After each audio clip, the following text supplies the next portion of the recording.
El tema que vamos a tocar en esta ocasión es éteres.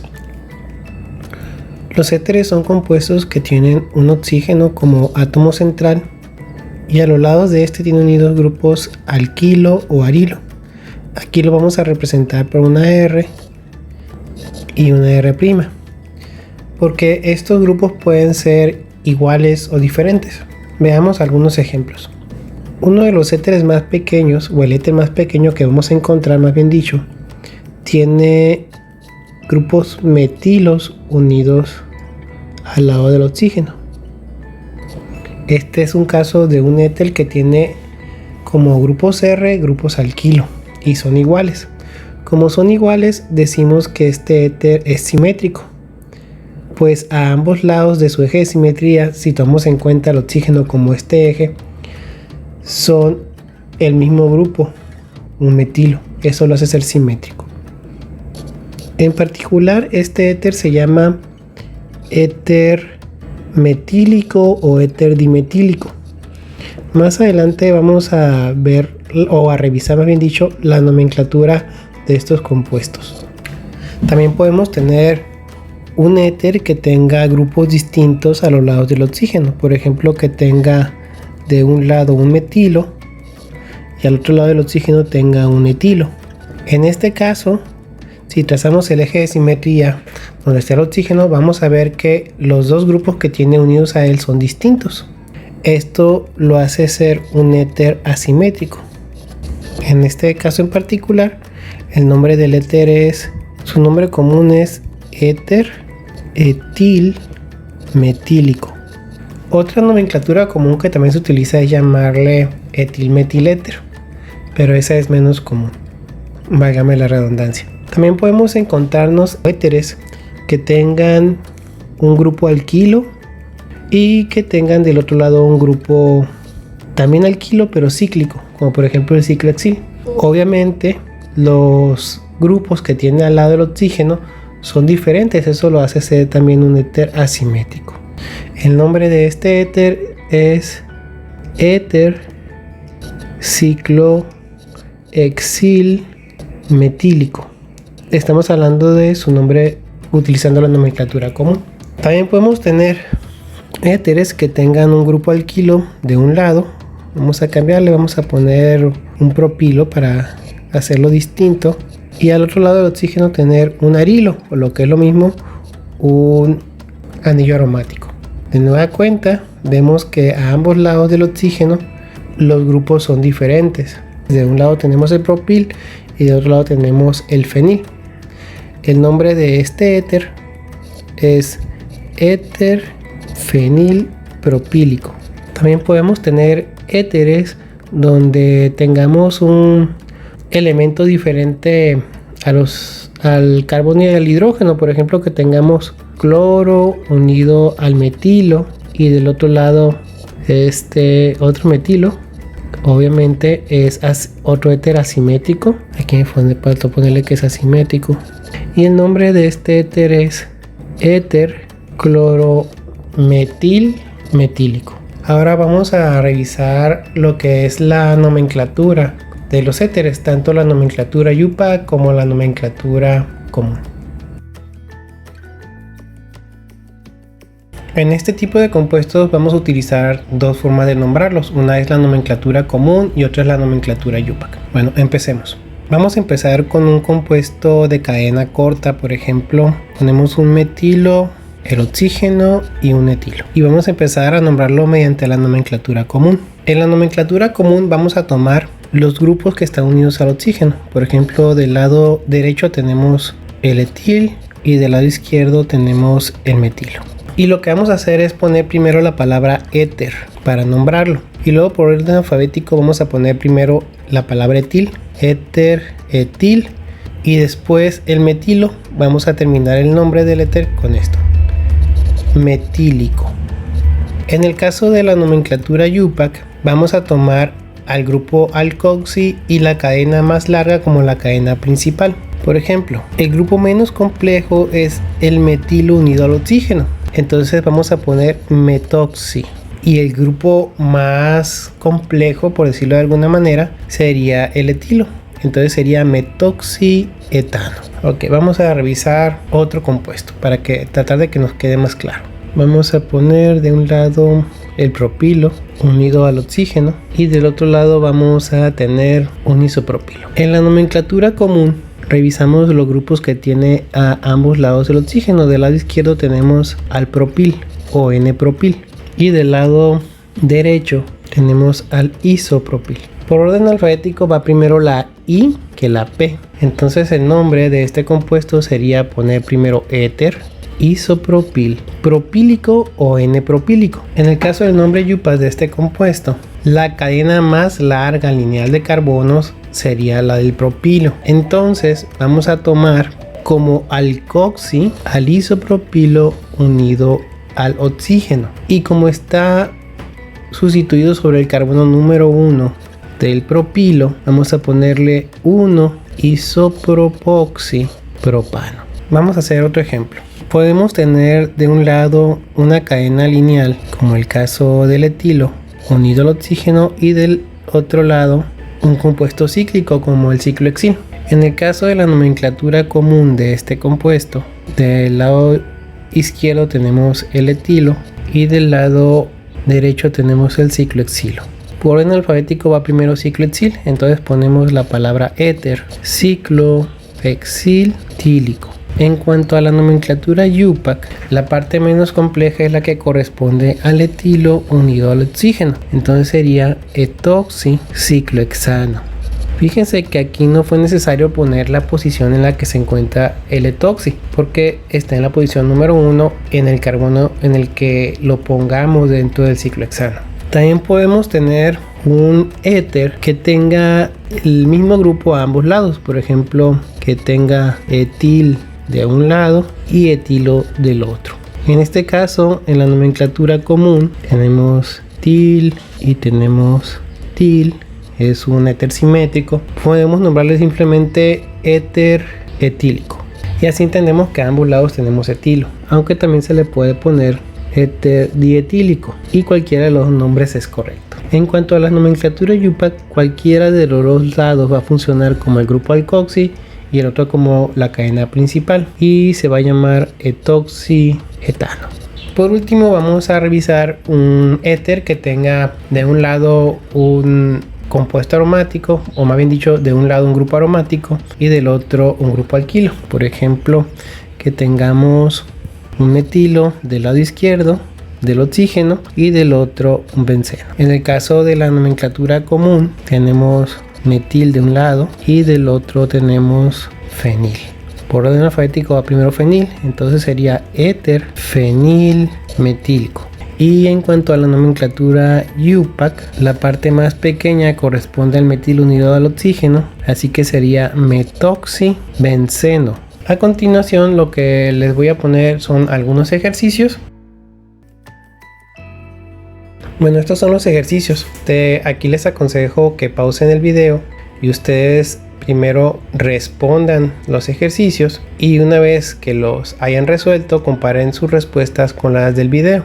Traten de poner la nomenclatura IUPAC y la nomenclatura común donde aplique. No siempre se puede utilizar la nomenclatura común, por eso es muy importante que aprendamos la nomenclatura IUPAC, con la que sí podemos nombrar cualquier compuesto. Bueno, aquí ahora sí pausen el video y nos vemos en un rato más. En la nomenclatura común, en el inciso A, de un lado tenemos el metilo y del otro lado tenemos el propilo. Por orden alfabético va primero L, M, N, Ñ o P, Q, va primero la M, entonces ponemos éter metil propílico.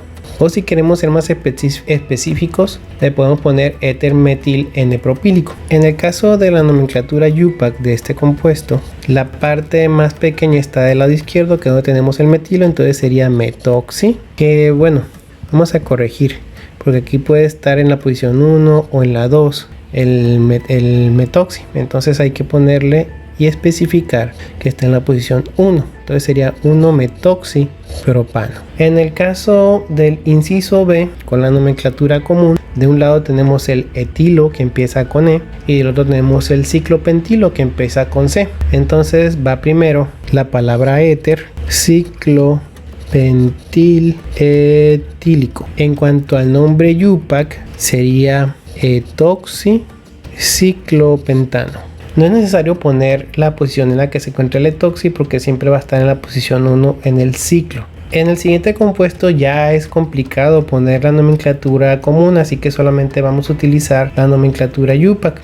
Del lado izquierdo tenemos 1, 2, 3, 4 carbonos. Del lado derecho tenemos 1, 2, 3, 4 y 5. Entonces la cadena más larga y la que va a ser la principal es la de 5 carbonos. Entonces sería N-butoxi o butoxi, que está en la posición 1, así que le ponemos 1 butoxi. El cloro está en la posición 3, así que sería 3 cloro y sería pentano la cadena principal.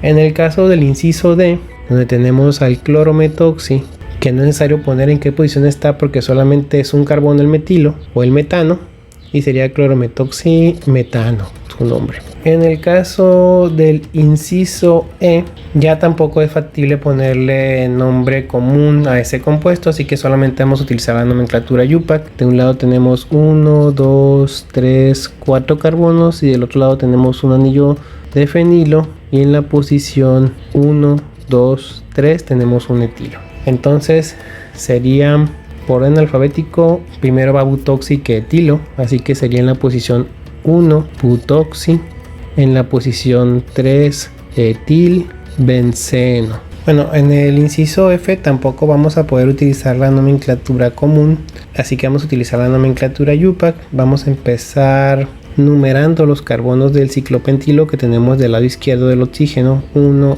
2, 3, 4 y 5. Y del otro lado tenemos el fenilo.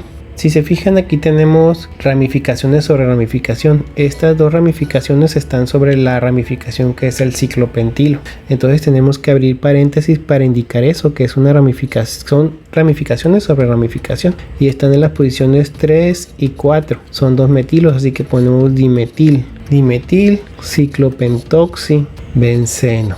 Ese sería el nombre de este compuesto. En el caso del inciso G, de nueva cuenta, no vamos a poder utilizar la nomenclatura común, así que utilizamos la nomenclatura IUPAC. Del lado izquierdo tenemos 1, 2, 3, 4, 5 carbonos con una ramificación, y del lado derecho tenemos 1, 2, 3, 4, 5, 6, 7, 8 carbonos con una ramificación. Así que vamos a tomar el lado izquierdo como el grupo alcoxi. De nueva cuenta tenemos ramificación sobre ramificación, así en la posición 1 tenemos al alcoxi, abrimos paréntesis porque en la posición 2 dentro del alcoxi tenemos un metilo, sería metilpentoxi, cerramos paréntesis, y fíjense que tendríamos que poner antes del alcoxi al metilo, entonces lo voy a poner aquí adelante, 2-metil. ¿Por qué? Por orden alfabético. Va primero 2-metil que 2-metilpentoxi. Y es de 8 carbonos, así que sería octano, el nombre de la cadena principal. Vamos a hablar un poco acerca de los usos de los éteres. El éter que es más usado es el éter etílico. Ya vimos que este tiene 2 etilos a los lados del oxígeno.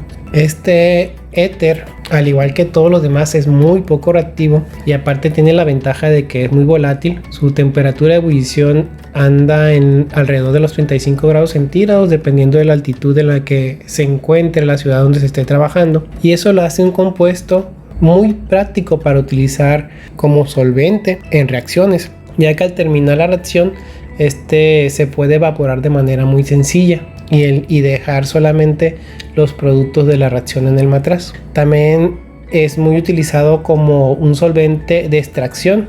Esto se debe a que tiene una parte polar y otra parte no polar, lo que lo hace un buen disolvente para compuestos polares y no polares.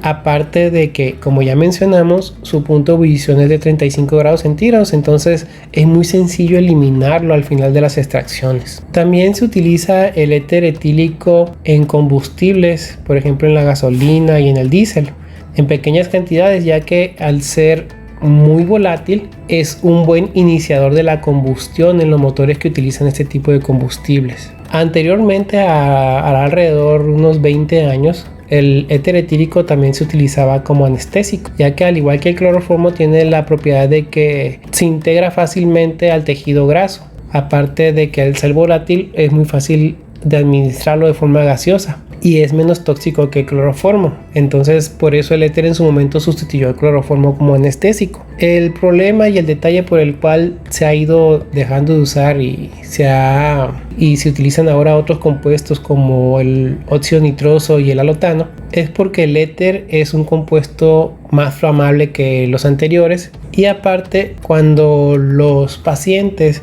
salían de la anestesia por lo general vomitaban cuando se utilizaba éter para anestesiarlos. Otro éter que también es muy utilizado como solvente en las reacciones es el tetrahidrofurano, el cual se abrevia como THF. Tiene las mismas propiedades que el éter etílico, ya que es un compuesto que difícilmente va a reaccionar con los reactivos. Además, también es relativamente volátil.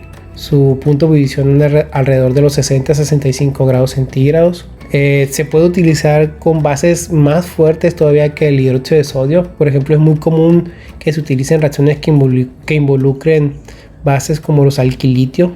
El que más se utiliza es el butilitio. Entonces en este tipo de reacciones es muy común que el solvente sea tetrahidrofurano o éter etílico. Y otro éter que ha sido muy utilizado es el metilterbutiléter. Este compuesto se utilizaba como oxigenador en las gasolinas para el uso de automóviles. También poco a poco se ha ido eliminando su uso porque tiene un cierto grado de toxicidad, pero también fue muy utilizado hace algunos años. Y en general los éteres casi siempre se utilizan como solventes.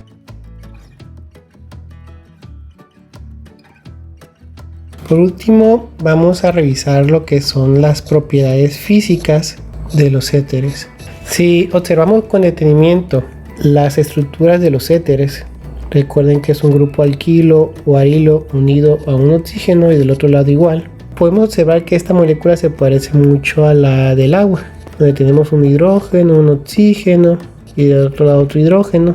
O a la de los alcoholes, donde de un lado tenemos un hidrógeno, a un lado el oxígeno y del otro lado tenemos un grupo alquilo o un arilo, en el caso de los fenoles. Tanto los éteres como el agua y los alcoholes alrededor del oxígeno presentan una hibridación de tipo sp3, o sea que forman un tetraedro como estructura. De igual forma, en los tres casos tenemos dos pares de electrones alrededor de los oxígenos, y en lo que sí presentan diferencias es en el ángulo de enlace que hay entre el oxígeno y los dos grupos que se encuentran unidos a él. Por ejemplo, tomemos el éter que más se parece al agua en términos de tamaño y de peso, que sería el éter metílico.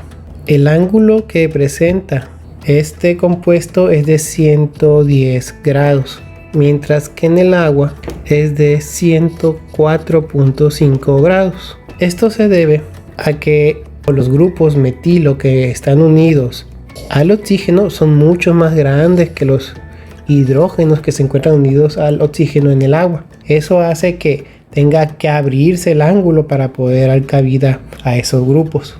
En el caso de los alcoholes, si hablamos del alcohol más pequeño, por ejemplo el metanol, este ángulo anda entre los 108 a 109 grados. Por las mismas razones que en el caso del éter metílico, es necesario que se abra el ángulo de enlace comparado con el agua para darle cabida al grupo metilo que se encuentra unido al oxígeno. Otra propiedad que también cambia mucho entre estos tres compuestos es el punto de ebullición.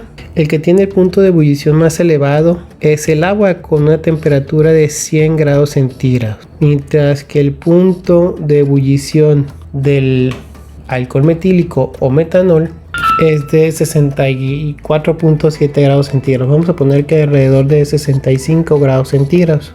Y en el caso del éter metílico o dimetílico, su punto de ebullición es de menos 25 grados centígrados. Fíjense que la diferencia entre el punto de ebullición del éter comparado con el agua y el etanol es grandísima.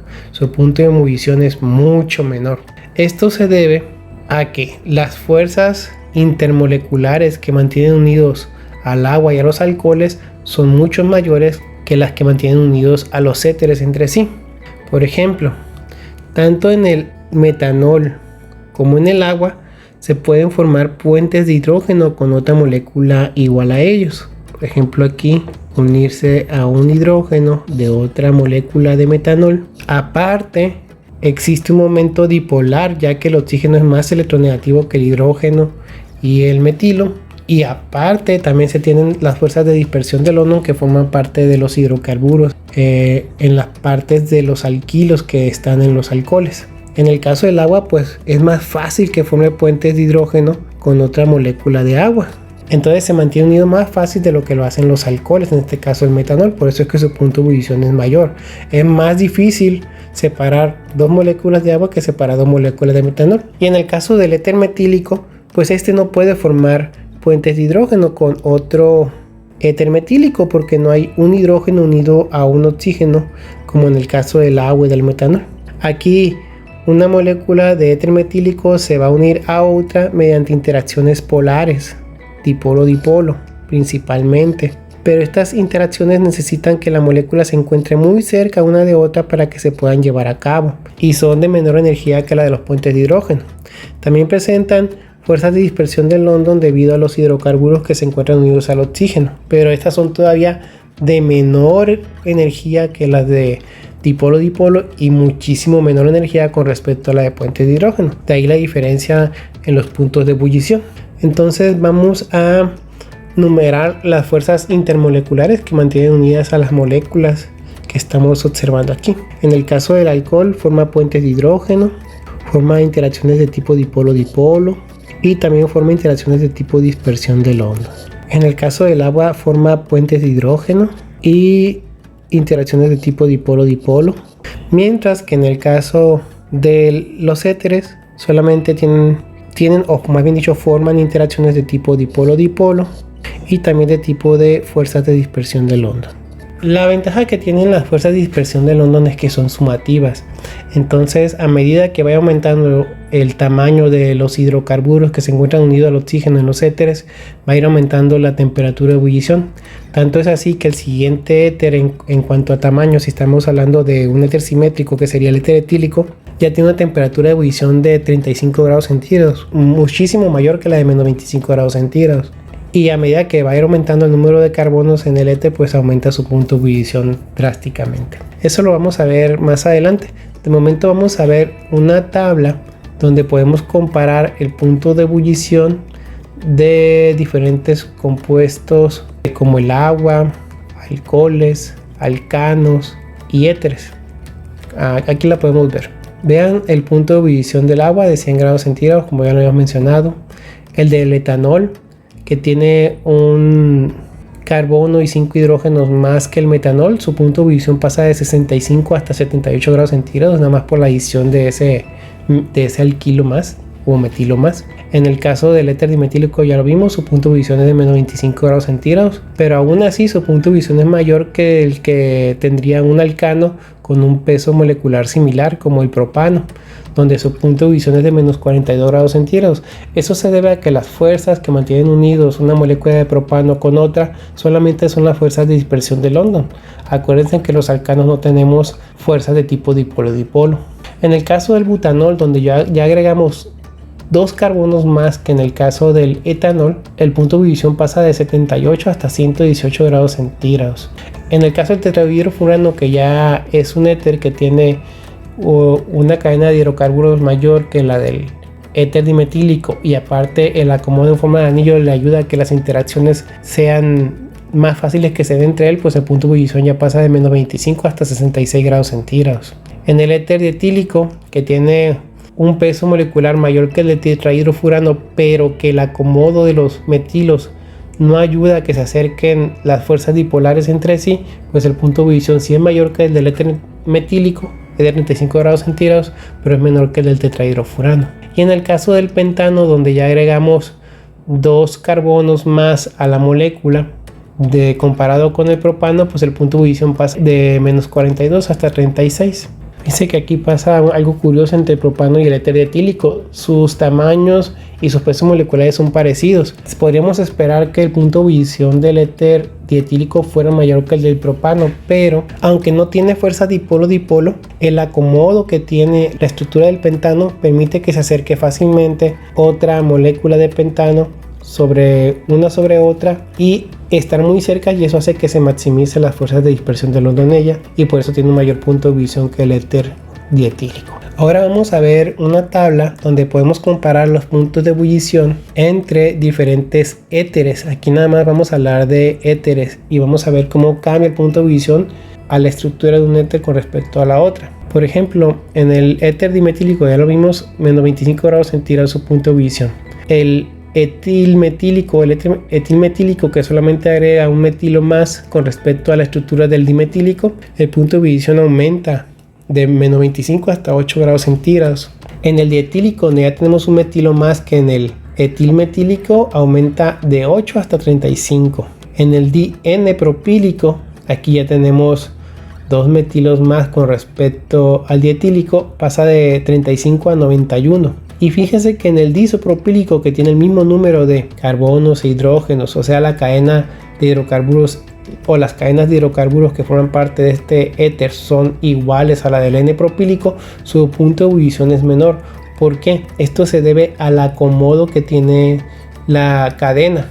Aquí presenta dos ramificaciones. Las ramificaciones van a impedir que se acerquen mucho una molécula a la otra. Va a haber lo que se conoce como impedimento estérico.